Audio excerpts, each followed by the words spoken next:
fra de ord skal vi nu prøve at varme en lille smule op og sige nogle mindre pæne ting til hinanden. Så hvis vi kunne få en lille smule musikalsk opbakning, så vil vi gerne prøve det. Er det okay, jeg starter? Det gør du godt. Okay. Yeah. Jo. Jeg ved ikke, hvordan jeg skal sige det. Du må ikke begynde at grine. Men Mads han voksede op under en pålæg chokolademaskine. Han kan bedre lide chokolade end havregryn. Det er derfor, han er tykkere end Karoline Wozniakkis øjenbryn. Du var bare stadig på pikken. Husk at se, du voksede op på chokoladefabrikken. Yeah. Jeg vil ikke stå her og hade på. En der spiser meget chokolade, han har taget på. Yeah. Du skal hellere lade være med at stå og rappe om chokolade.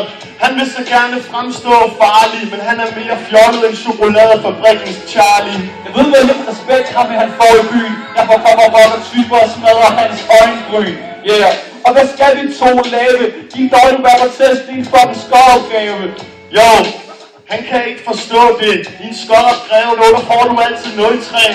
Ja, jeg stikker ikke som en brød, men han minder mig om det laveste på en cigaret, for han er skål. Fuck dig, hele din stil, den er kunstig. Du har skovopgaver, og mine opgaver er kun fornuftige. Yeah, så det er ikke klart, du bliver sgu kun sur. Jeg arbejder rigtig hårdt, det er min gode arbejdskultur. Yeah, han tror selv, at han er den sejeste til det her fucking freestyle arbejde. Men det er en dårlig arbejdskultur, så du kommer aldrig til at tjene nok til at kunne købe et guldur. Nej. Jo, du står bare og mobber mig.